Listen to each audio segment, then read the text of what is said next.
ఇక మా దగ్గర ఇంత పెద్ద లైన్ ఉంది, మా దగ్గర ఇంత పెద్ద లైన్ ఉందని చెప్తా ఉన్నారు. నేను మా బీఆర్ఎస్ సోదరులను కూడా కోరుతా ఉన్నా, ఎక్కడికక్కడ రాష్ట్ర వ్యాప్తంగా ఉన్న మా నాయకత్వాన్ని కూడా కోరుతా ఉన్నా, దయచేసి గౌరవనీయులైన నియోజకవర్గాల ఇన్ఛార్జీలు, ఎమ్మెల్సీలు, ఎమ్మెల్యేలు, మాజీ పార్లమెంట్ సభ్యులు, మాజీ జిల్లా పరిషత్ చైర్మన్లు, జెడ్పీటీసీలు, ఎంపీపీలు అందరూ కూడా దయచేసి రాబోయే వారం రోజుల పాటు అన్ని నియోజకవర్గ కేంద్రాల్లో, అన్ని నియోజకవర్గాల్లో, అన్ని సొసైటీ కేంద్రాల్లో ఎక్కడికక్కడ మరి ఈ ఎరువుల పంపిణీ కాడికి మనం పోవాలి, రైతులతో మాట్లాడాలి. ఆనాటి పరిస్థితి ఎట్లుండే, ఇవాళ ఎట్లా ఉన్నదో వారికి గుర్తు చేయాలి. అట్లాగే అధికారులతో కూడా సంభాషించాలి. ఎందుకు పైనుంచి ఎంత వచ్చింది, మీరు ఎంత ఇస్తున్నారు, పైనుంచి షార్టేజ్ ఉందా, లేకపోతే ఇక్కడికి వచ్చినాక షార్టేజ్ అవుతున్నదా, డిమాండ్ ఏమైనా పెరిగిందా, పోయిన సీజన్లో ఎంతుండే, కేసీఆర్ గారు మరి 2023 ఆనాటి వానాకాలంలో ఎంత ఇచ్చినారు, ఈ రోజు ఎంత ఉంది, ఎందుకు పరిస్థితి మారిందనే విషయంలో కూడా రైతులకు వివరించి చెప్పాలి. ఇక అవసరమైతే ఇక్కడ రాష్ట్రంలో కూడా మేము కూడా వ్యవసాయ అగ్రికల్చర్ కమిషనర్ గారు ఎవరైతే ఉన్నారో వారిని కూడా కలుస్తాం, వారితో కూడా మరి వ్యవసాయ మంత్రి గారిని కూడా కలుస్తాం, ప్రభుత్వాన్ని కూడా కలిసి అడుగుతాం ఏం జరుగుతుంది, ఎందుకు ఇంత దరిద్రంగా పరిపాలన ఉన్నది, ఎందుకు ఇంత మరి దౌర్భాగ్యమైన పరిస్థితుల్లో రాష్ట్ర రైతాంగాన్ని అవస్థలు పెడుతున్నారో అడుగుతాం. కానీ రాష్ట్ర వ్యాప్తంగా రైతులు ఆనాటి రోజులు కేసీఆర్ గారి గవర్నమెంట్ లో మరి ఈ రోజు కాంగ్రెస్ ప్రభుత్వంలో ఉన్న ప్రస్తుత పరిస్థితులు గమనించి మరి ధైర్యం కోల్పోకుండా మేమందరం కూడా మీకు అండగా ఉంటాం. ధైర్యం కోల్పోకుండా పోరాటానికి నడుం బిగించాలని మేము మా పార్టీ తరఫున విజ్ఞప్తి చేస్తూ, మా నాయకులు రాబోయే వారం రోజుల పాటు క్షేత్రస్థాయిలో విస్తృతంగా పర్యటిస్తారు. అందరం కూడా ప్రతి నియోజకవర్గంలో కూడా అన్ని సెంటర్లకు పోతాం, ఎక్కడికక్కడ రైతుల తరఫున ప్రభుత్వాన్ని నిలదీస్తామని చెప్పి కూడా తెలియజేస్తూ రాష్ట్ర రైతాంగం ధైర్యంగా ఉండాలని కోరుతాం. ఉపరాష్ట్రపతి ఎన్నిక విషయంలో నిన్న మొన్న మరి అటు ఎన్డీఏ ఇటు ఇండియా రెండు కూటములు కూడా తమ తమ అభ్యర్థుల్ని ప్రకటించాయి. కానీ మీకు నేను గుర్తు చేస్తా ఉన్నా, బీఆర్ఎస్ అనేది సర్వస్వతంత్రమైన పార్టీ. మాకు ఢిల్లీలో బాసులు ఎవరు లేరు, మాకు ఢిల్లీలో ఏ బాసు లేడు, మాకు ఏ పార్టీ కూడా మా బాస్ కాదు.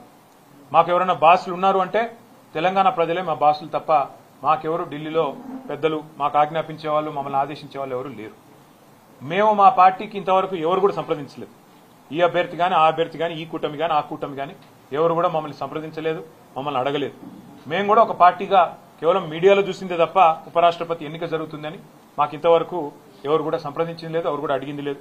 పార్టీగా ఇంకా టైం ఉంది, సెప్టెంబర్ 9 ఎన్నిక కాబట్టి కూర్చొని ఆలోచించుకొని మేము ఎలక్షన్ తేదీ నాటికి మా వైఖరి ప్రకటిస్తాం. కానీ ఒకటి మాత్రం నేను గుర్తు చేస్తా ఉన్నా, మేము ఎన్డీఏ కూటమిలో లేము, ఇండియా కూటమిలో లేము. మాకు ఇద్దరు అభ్యర్థులకి ఎవరికి సపోర్ట్ చేయాలనే విషయంలో మాకు ఢిల్లీ నుంచి ఏ ఒత్తిడి లేదు, మాకు ఏ ఒత్తిడికి తల ఒగ్గాల్సిన అవసరం లేదు. మాకు ఢిల్లీలో ఏ బాస్ కూడా లేరు. మేము తెలంగాణ ప్రజల మూడుకు అనుగుణంగా, తెలంగాణ ప్రజల ఆకాంక్షలకు అనుగుణంగా, ఇక్కడ ప్రజల ప్రయోజనాలకు అనుగుణంగా, రాష్ట్ర ప్రజల ప్రయోజనాలకు అనుగుణంగా ఏ నిర్ణయమైనా తీసుకుంటాం తప్ప మేము ప్రస్తుతానికైతే ఏ నిర్ణయం కూడా తీసుకోవాలి.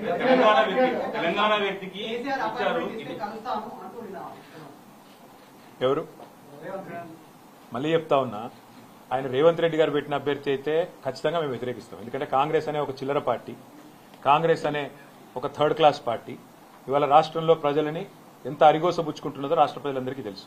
మరి అట్లాంటి థర్డ్ క్లాస్ ముఖ్యమంత్రి, థర్డ్ క్లాస్ పార్టీ పెట్టిన అభ్యర్థిని మేము సమర్థిస్తారని మీరు ఎట్లా అనుకుంటారు నాకు అర్థం కాదు. ఇంకోటి ఇవాళ జరుగుతున్నది ఏంటంటే ఒక డ్రామా, ఉపరాష్ట్రపతి ఎన్నికల విషయంలో డ్రామా. నిన్న మొన్నటిదాకా ఏమన్నారు ఇదే రేవంత్ రెడ్డి గారు, బీసీల విషయంలో మా పార్టీ చాలా చిత్తశుద్దిగా ఉన్నది, బలహీన వర్గాల విషయంలో మేము ఢిల్లీ దాకా కొట్లాడతాం, అవసరమైతే అంతరిక్షం దాకా పోయి కొట్లాడతాం అన్నాడు. మరి ఒక బీసీ అభ్యర్థిని ఎందుకు పెట్టలే?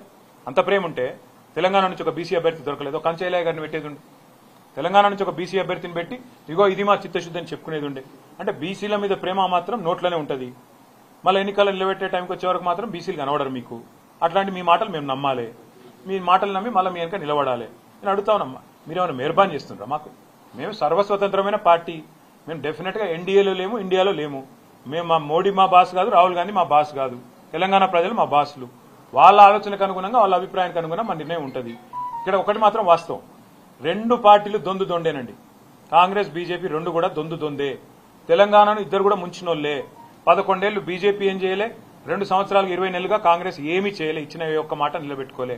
ఆ ఇద్దరు అభ్యర్థులను మేము అంత సీరియస్ గా తీసుకోవాల్సిన అభిప్రాయం ఆలోచన ఉంటుందని నేనైతే వ్యక్తిగతంగా అనుకోను. కానీ పార్టీగా, ఎందుకంటే నా ఒక్కడ అభిప్రాయం పార్టీ అభిప్రాయం కాదు, పార్టీగా మేము కూర్చుని ఆలోచించి డెఫినెట్ గా మా ఎమ్మెల్యేలు ఉన్నారు, మా ఎంపీలు ఉన్నారు, మా ఎమ్మెల్సీలు ఉన్నారు, మా ఇన్ఛార్జీలు ఉన్నారు, మా స్టేట్ కమిటీ ఉంది, అందరం అవసరమైతే పెద్దలు కేసీఆర్ గారితో మా అభిప్రాయాలు చెప్పి ఒక పార్టీగా నిర్ణయం తీసుకుంటాం. వ్యక్తిగతంగా నేను అనుకోవడం మాత్రం రెండు కూడా దొందే. కాంగ్రెస్ బీజేపీ రెండు దొందే. రెండు తెలంగాణకు పనికొచ్చే పార్టీలు కాదు, రెండు ఢిల్లీ పార్టీలే. వాటిని పట్టించుకోవాల్సిన అవసరం కానీ వాటి రాజకీయం గురించి ఆలోచించాల్సిన అవసరం కానీ లేదు అనేది వ్యక్తిగతంగా నా అభిప్రాయం.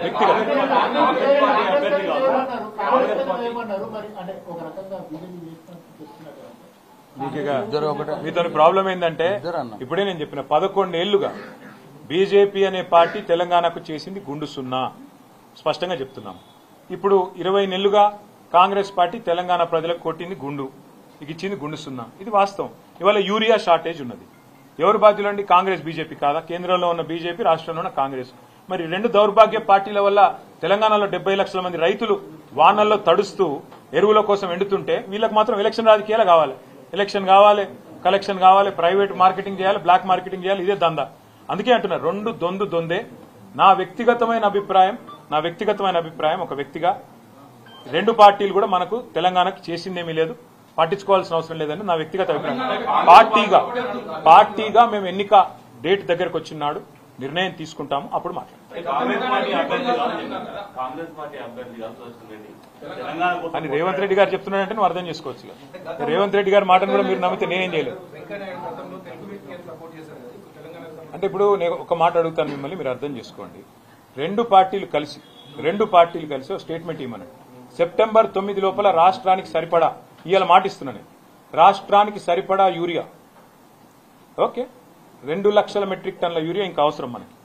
ఎవరు ఇస్తా అని స్టేట్మెంట్ ఇస్తే వాళ్ళకి మేము మద్దతు ఇస్తాం. చలో రాష్ట్ర రైతుల తరఫున మాకు 4 ఓట్లున్నాయి పోయి ఎవరు ఇస్తా అని చెప్తే 2 లక్షల టన్నుల ఎరువు ఎవరు ఇస్తాము అని స్పష్టంగా ప్రకటిస్తే మోడీ గారన్నా ప్రకటించాలా, రాహుల్ గాంధీ గారన్నా ప్రకటించాలి, మేము ఇస్తాం.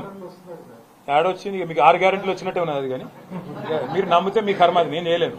తులం బంగారం కూడా వచ్చేసింది, 2500 కూడా వచ్చేసినాయి, రైతులందరికీ 15,000 కూడా అడ్డాయి. నువ్వు మహేష్ గౌడ్ మాటలు అంటే 6 గ్యారెంటీలు కూడా అమలైపోయినాయి. మీరు నమ్మదలుచుకుంటే మీరు నమ్మండి, మేము ఈ చిల్లర మాటలు మేము నమ్మము. ఎవరు 2 లక్షల టన్నుల ఎరువులు మేము తీసుకొచ్చి సెప్టెంబర్ 9 లోపల పెడతాం అని స్పష్టంగా అష్యూరెన్స్ ఇస్తే ఆ అభ్యర్థికి ఓటేసే విషయంలో మేము ఆలోచిస్తాం, సానుకూలంగా పరిశీలిస్తాం. Thank you. తెలంగాణలోని ఏ ఊరు చూసినా, ఏ పల్లె చూసినా ఒక దయనీయమైన పరిస్థితి కనబడతా ఉన్నది. వారి కుటుంబ సభ్యులు ఇవాళ చాంతాడంత లైన్లలో నిలబడి ఎక్కడికక్కడ అవస్థలు పడుతున్న పరిస్థితి చాలా దయనీయమైన దృశ్యం దేశం మొత్తం చూస్తూ ఉంది, రాష్ట్రం మొత్తం కూడా చూస్తూ ఉంది. ఇవాళ ఒకటి స్పష్టంగా తేలిపోయింది, ఈ రాష్ట్ర ప్రభుత్వానికి చిల్లర రాజకీయాలు చేయడం తెలుసు, బురద